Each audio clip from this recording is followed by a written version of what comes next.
Bismillahirrahmanirrahim. Assalamualaikum warahmatullahi wabarakatuh.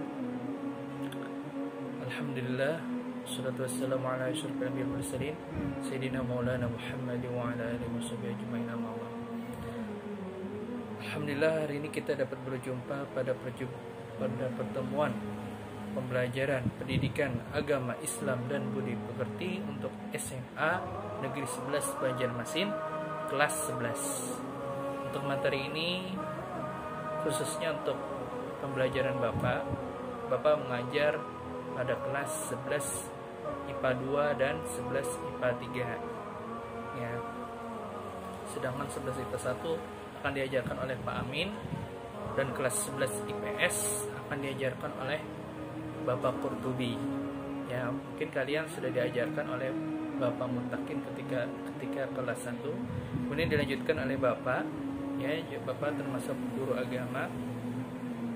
Jadi Bapak juga mengajarkan, selain cuma BTA, juga mengajarkan pendidikan agama Islam dan budi pekerti. Nah, ini ada daftar isi, ada 6 bab yang akan kita bahas pada semester ini. Yang salah satunya bab pertamanya adalah beriman kepada kitab-kitab Allah Subhanahu wa Ta'ala. Itu rukun iman yang keberapa? Iman kepada Allah dengan rukun iman yang ketiga, iman kepada kitab-kitab Allah ya. Kemudian di sini kita silakan kalian buka bukunya halaman 3 ya, bagi yang sudah memiliki. Kalau tidak silakan perhatikan di layar. Bapak bacakan persepsinya. Beriman kepada kitab-kitab Allah merupakan rukun iman yang ketiga.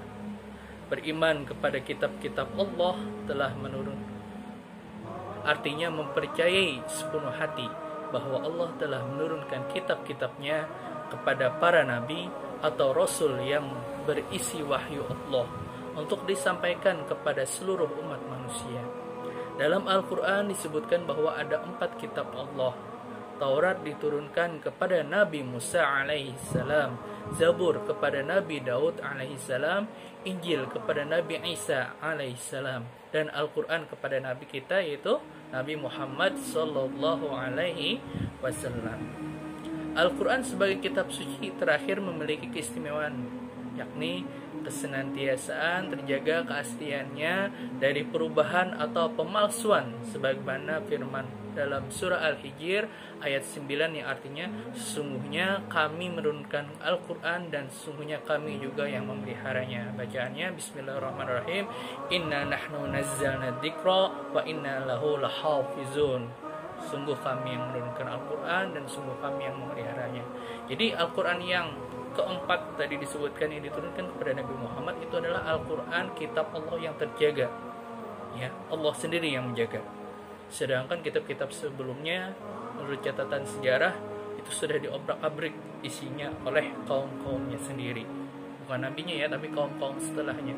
Jadi tidak terjaga lagi ya. Mungkin kalian dengar dengan adanya hafiz-hafiz Quran ya, mereka luar biasa bisa menghafalkan 30 juz ya. Kan di sini disebutkan kami, maka kami tadi memeliharanya adalah dengan adanya orang-orang hafiz Quran, dan Allah memberikan ganjaran surga bagi orang-orang yang menghafal Al-Quran. Bagaimanakah cara mengimani kitab Al-Quran dengan baik? Al-Quran maupun sebelum Al-Quran. Untuk memahaminya simaklah materi berikut dengan seksama. Ini ada peta konsep ya. Kita kan mengimani kitab-kitab Allah ya. Terus yang akan kita bahas pada materi pada bab ini, yang akan kita bahas yang pertama ini dulu ya, makna beriman kepada kitab-kitab Allah. Nanti pada pertemuan episode berikutnya Bapak akan membuat video tentang Al-Quran sebagai pedoman hidup bagi umat Islam dan perilaku beriman kepada kitab-kitab Allah dan hikmahnya ya. Kemudian langsung saja kita pada halaman berikutnya, halaman 4 ya. Ini halaman 4 ya, besar dulu ya. Pengertian iman kepada kitab-kitab Allah ya. Beriman kepada kitab-kitab Allah termasuk salah satu rukun iman. Rukun iman meliputi iman kepada Allah, iman kepada malaikat, iman kepada kitab, iman kepada rasul, iman kepada hari akhir, dan yang keenam apa? Iman kepada qada dan qadar. Apa dalilnya? Dalilnya itu sebagaimana jawab Rasulullah SAW ketika ditanya malaikat Jibril perihal iman. Ya, bacaannya dalam hadis, al-imanu an tu'mina billahi wa malaikatihi wa kutubihi wa rusulihi wal yaumil akhir wa tu'mina bil qadari khairihi wa syarrihi. Rawahu Muslim. Artinya, iman itu ialah engkau percaya kepada Allah, malaikat-malaikatnya, kitab-kitabnya, rasul-rasulnya, dan hari akhir, serta percaya kepada takdir yang baik dan yang buruk.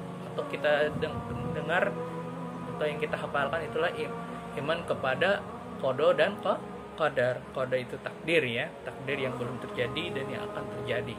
Nah, kemudian iman secara bahasa artinya percaya, yakin, atau membenarkan.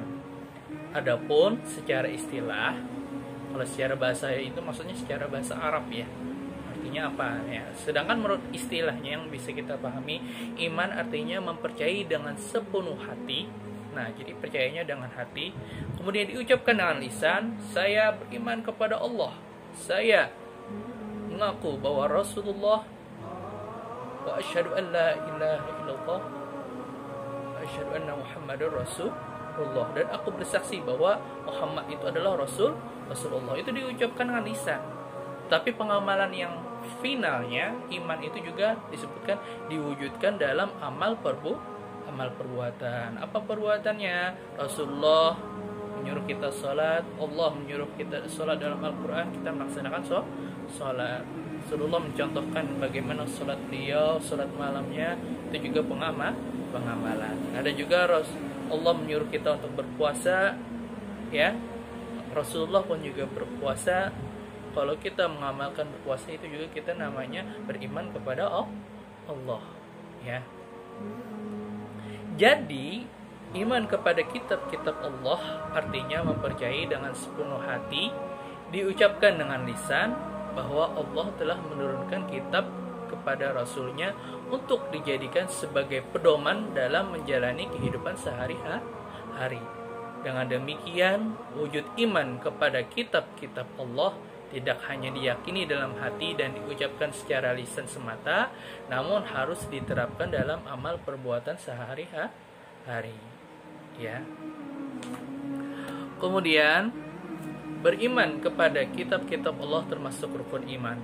Untuk itu, sebagai seorang muslim wajib mengimaninya sebagaimana mengimani kelima rukun iman lainnya. Keimanan tersebut meliputi keimanan terhadap kitab Allah yang diturunkan kepada Nabi Muhammad SAW, yaitu Al-Quran, dan keimanan terhadap kitab-kitab Allah terdahulu yang diturunkan kepada para utusannya sebelum Al-Quran. Sebagai umat Islam, kita wajib mengimani isi Al-Quran untuk kemudian memahami makna kandungan di dalamnya, dan selanjutnya mengamalkannya dalam kehidupan sehari-hari. Sebab Al-Quran merupakan pedoman hidup bagi umat Islam yang di dalamnya terdapat petunjuk bagi orang yang bertakwa. Allah berfirman dalam surah Ali Imran ayat 136 yang bunyinya, Bismillahirrahmanirrahim, Hadza bayanun linnasi wa hudaw wa mau'izatun lil muttaqin. Artinya, Al-Quran ini adalah penerang bagi seluruh manusia dan petunjuk serta pelajaran bagi orang-orang yang bertakwa. Quran surah Al Imran ayat 138. Jadi Al-Quran ini penerang, jelas, ya. Ibaratnya kita dalam kegelapan, ya. Kemudian Rasulullah datang membawakan Al-Quran untuk memberikan kita penerangan dari kegelapan. Yang awalnya kita bodoh menyembah berhala-berhala, dengan datangnya Al-Quran kita akhirnya sadar bahwa ada Tuhan yang menciptakan kita, menciptakan alam semesta. Siapa Tuhan yang berhak disembah? Nah, kitab-kitab Allah, ya.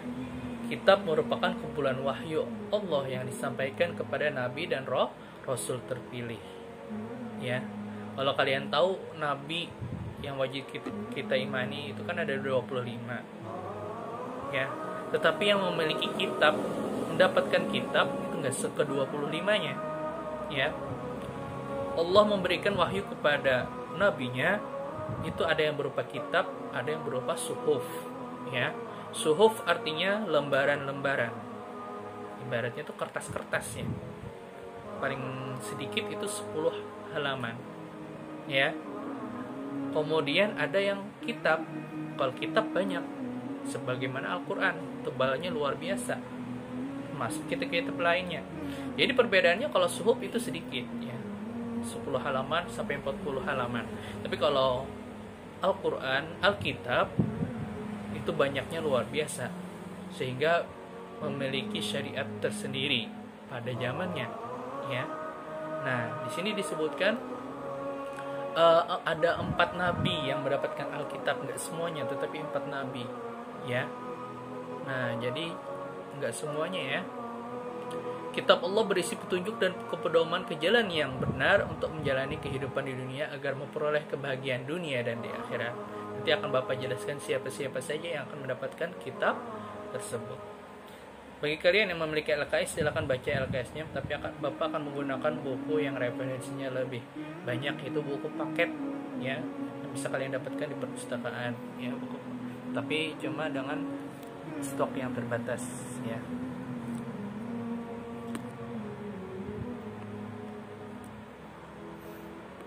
Mana ya? Nah, ini. Nah, ini buku. Nah, dari buku ini mungkin terlihat gambarnya, ya, jadi sehingga animasinya lebih jelas dan tulisannya lebih jelas, ya. Bapak bacakan yang pertama, kitab Taurat. Taurat, ya, berasal dari bahasa Ibrani Toro atau instruksi, ya. Kitab Taurat adalah salah satu kitab suci yang diwahyukan oleh Allah Subhanahu wa taala, ya, kepada Nabi Musa alaihi salam. Siapa yang kenal Nabi Musa? Itu nabi, ya, yang hidup pada zaman Firaun, ya. Kemudian dia membebaskan, ya, para Bani Israel, ya, dari terbelenggu oleh raja yang sangat kafir. Bahkan dia mengaku sebagai Tuhan dan dia menghukum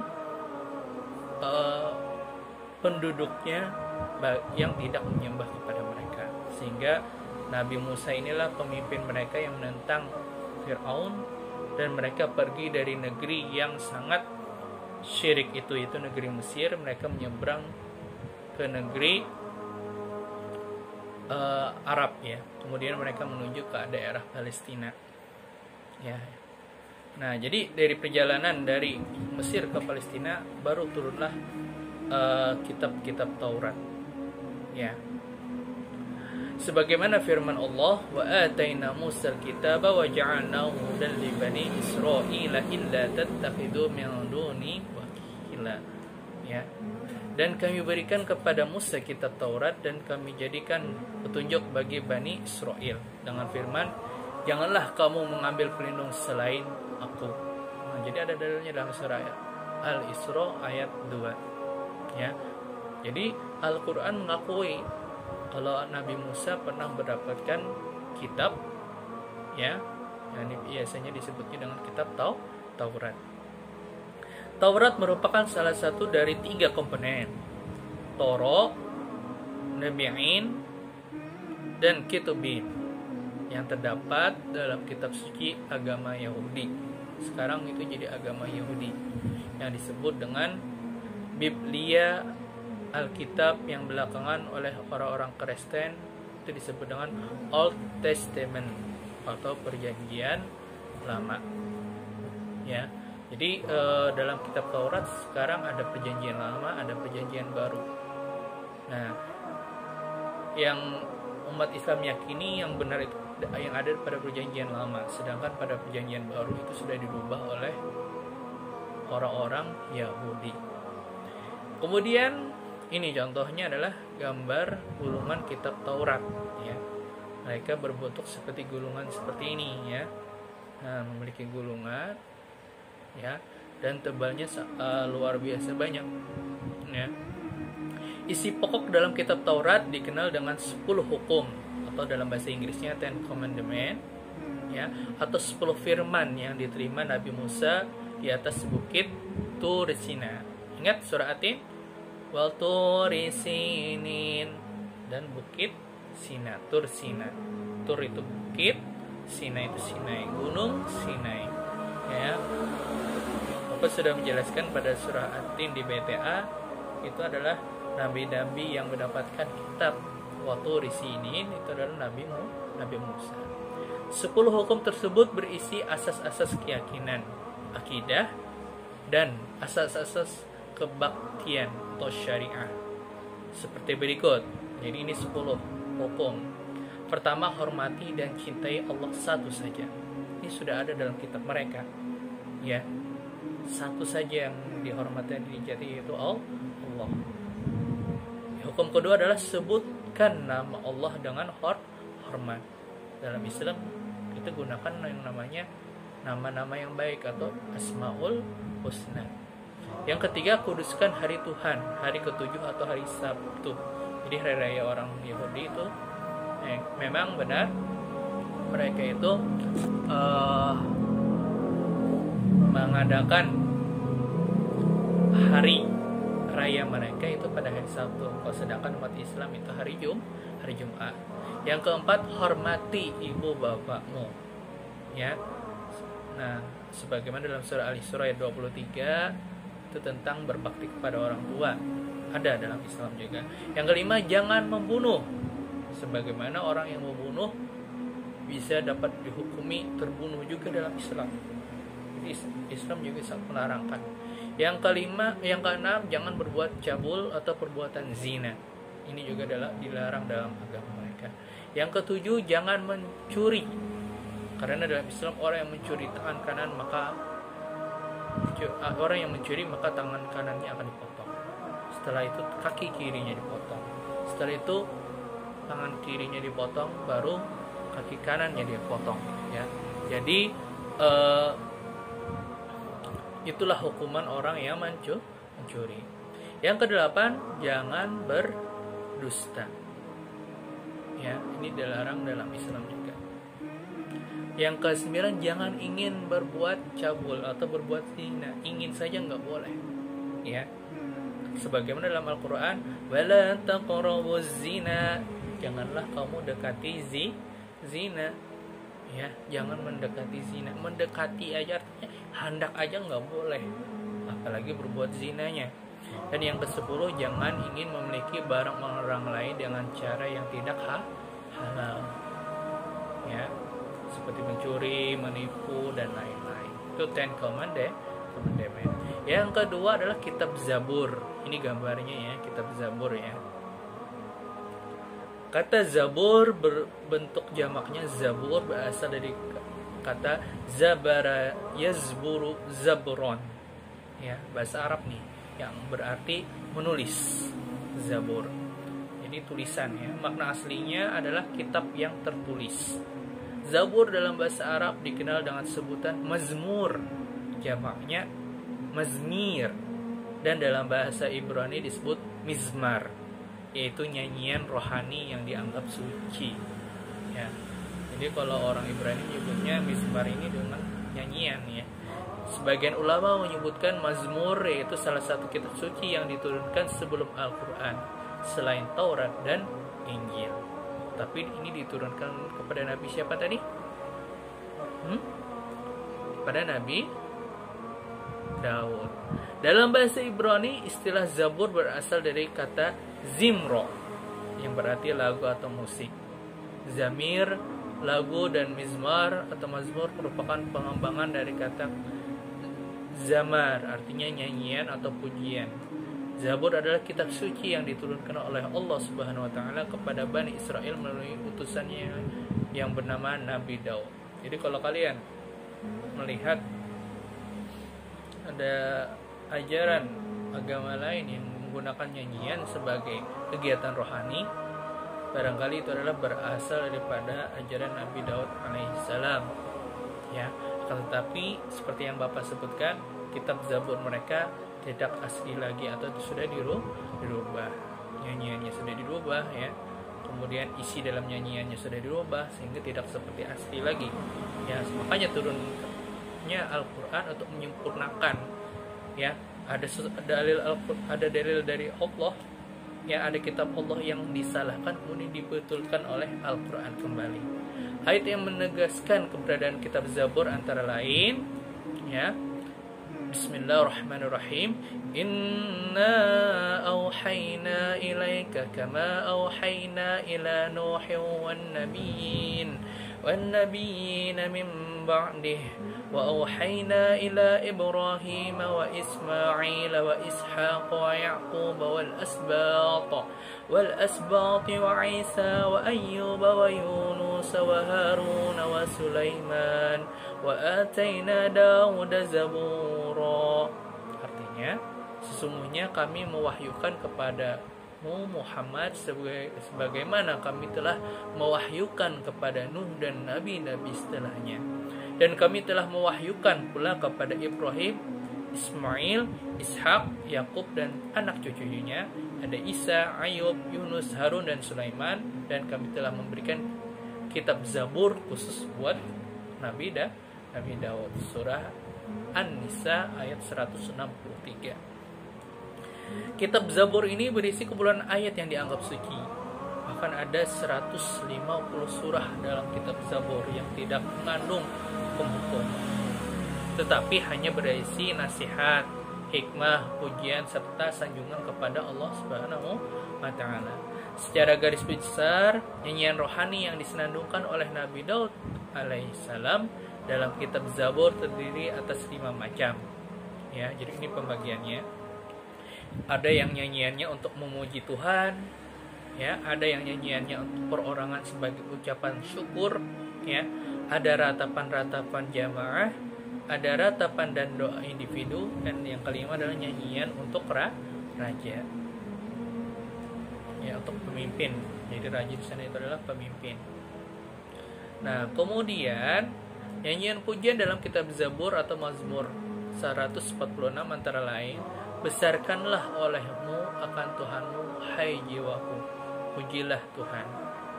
Ya, salah satu nyanyiannya bisa kalian lihat ya, beberapa nyanyian tema-tema apa saja yang ada ya. Mungkin Bapak stop saja, kalau kalian ingin membaca silakan di pause ya. Bapak akan langsung saja pada kitab Injil. Nah ini kitab Injil ya, bentuk sudah Alkitab sudah ya. Nah, kemudian kitab Injil ini kepada Nabi siapa? Nanti kita baca ya. Kitab Injil ini diwahyukan oleh Allah Subhanahu wa taala kepada Nabi Isa alaihissalam. Kitab Injil yang asli memuat keterangan-keterangan yang benar dan nyata, yaitu perintah Allah Subhanahu wa taala agar manusia mengesahkan dan tidak menyekutukannya dengan suatu apapun. Ada pula penjelasan bahwa di dalam kitab Injil terdapat keterangan bahwa di akhir zaman akan lahir nabi yang terakhir dan penutup para nabi dan rasul, yaitu bernama Ahmad atau Muhammad sallallahu alaihi wasallam. Nah, jadi ini kitab yang diturunkan kepada Nabi Isa. Nah, perlu kalian ketahui ya, dari 3 kitab sebelumnya ya, Zabur, Taurat, Injil itu diturunkan pada umumnya, itu diturunkan kepada kalangan Bani Israel ya, sehingga setelah Bani Israel sering mendapatkan wahyu, mereka menganggap diri kaum mereka suci ya, sehingga nabi-nabi yang tidak turun kepada Bani Israel mereka anggap bukan nabi mereka. Yang salah satunya Nabi Muhammad itu terlahir di kalangan Arab ya, sehingga mereka tidak mengimani Rasulullah Shallallahu Alaihi Wasallam walaupun sudah tertulis pada kitab mereka ya, padahal terdapat pada kitab Injil, tapi mereka tidak mengimani, padahal kitab mereka sendiri ya, tidak mereka percayai. Kitab Injil ini diturunkan kepada Nabi Isa alaihissalam sebagai petunjuk dan cahaya penerang bagi manusia. Kitab Injil sebagaimana dijelaskan dalam Al-Quran bahwa Isa alaihissalam untuk mengajarkan tauhid kepada umatnya atau pengikutnya. Tauhid di sini artinya mengesahkan Allah dan tidak menyekutukannya. Penjelasan ini tertulis dalam surah Al-Hadid ayat 27. Ya. Nah, ini bacaannya. Bismillahirrahmanirrahim.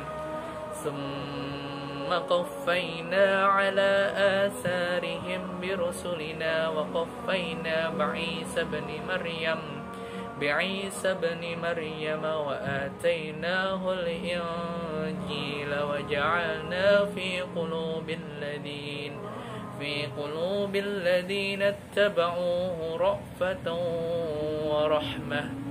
Yang artinya, kemudian kami susulkan rasul-rasul kami mengikuti jejak-jejak mereka, dan kami susulkan pula Isa putra Maryam, dan kami berikan Injil kepadanya, dan kami jadikan rasa santun dan rasa kasih sayang dalam hati orang-orang yang mengikutinya. Nah, kemudian hanya saja Injil punya senasib dengan Taurat, yakni sudah mengalami perubahan dan pergantian yang dilakukan oleh tangan-tangan manusia.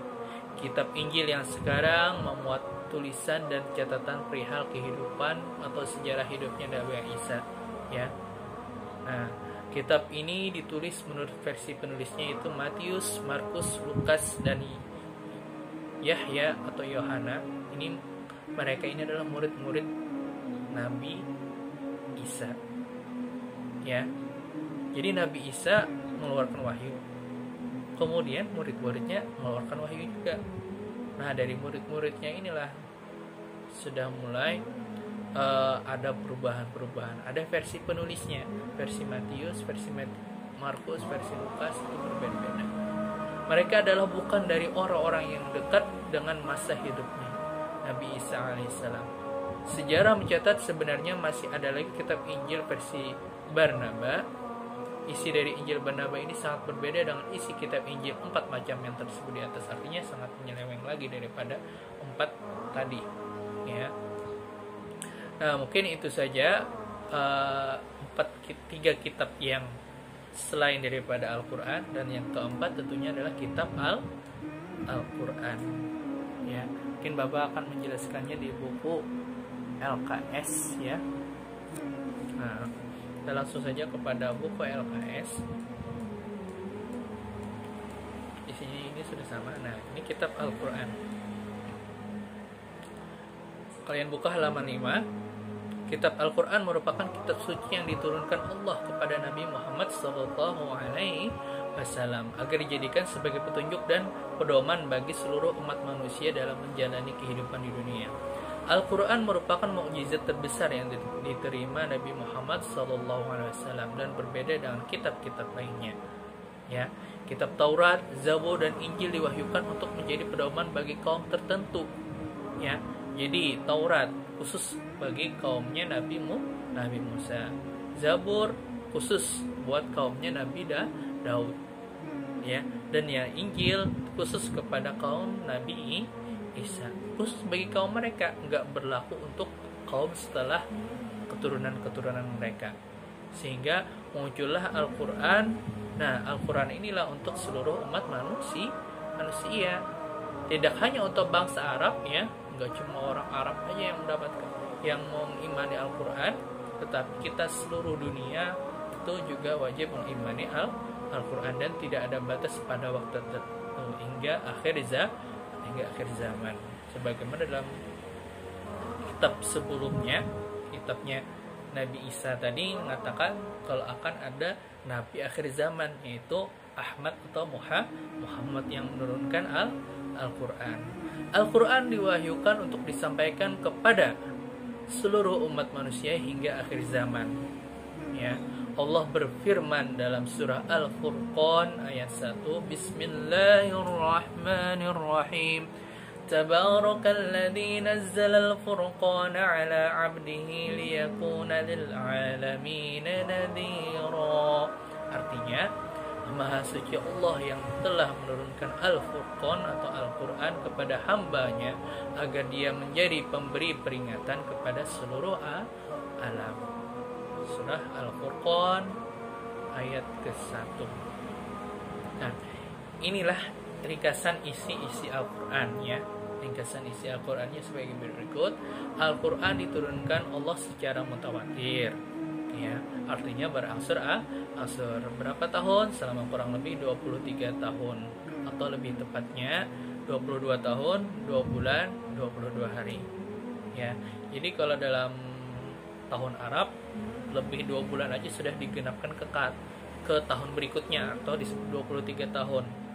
Nggak kayak hitungan matematika ya, 22,5 atau 22 tahun 6 bulan baru bisa digenapkan ke 23. Tetapi kalau dalam perhitungan tahun Arab itu 22 tahun 2 bulan itu sudah kategori penggenapannya ke tahun berikutnya, atau 23 tahun. Al-Quran terdiri atas 30 juz ya, sebagaimana kalian biasanya mengaji ada 30 juz. Isinya ada 114 surah, dari surah Al-Fatihah, Al-Baqarah sampai An-Nas. Ayatnya ada berapa? 6.236 ayat.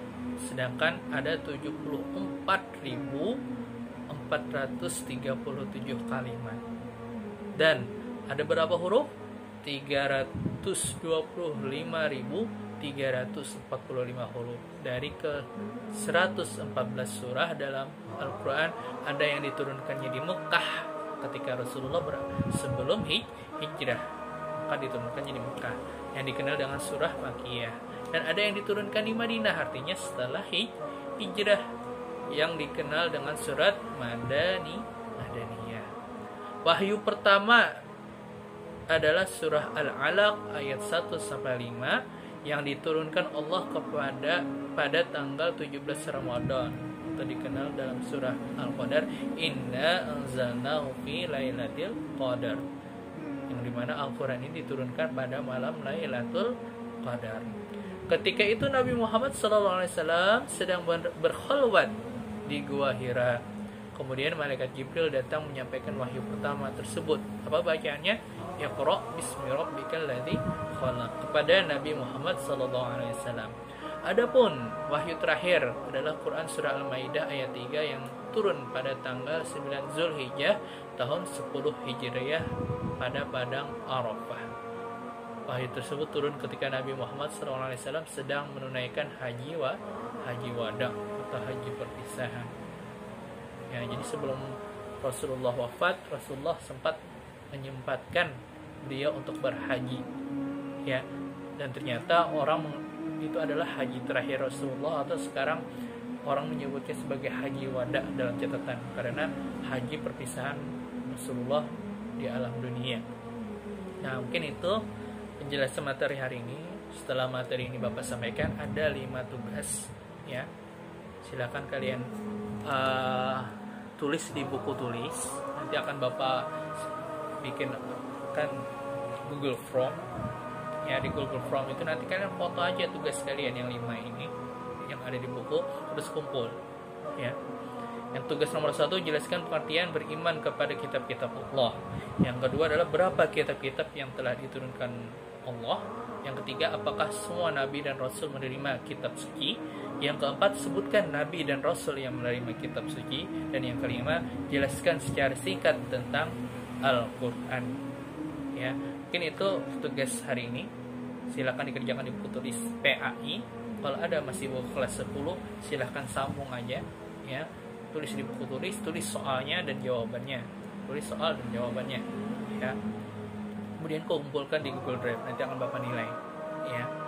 Terus jangan lupa kalian berikan like ya, atau subscribe ya, dan komen di bawah sebagai tanda kalian hadir menonton video ini ya. Tulis saja nama kalian, kelas, dan sebut kata hadir ya. Dituliskan untuk menandakan absen kalian pada pertemuan pembelajaran daring pada hari ini. Ya, mungkin itu saja dari Bapak. Wabillahi taufiq hidayah.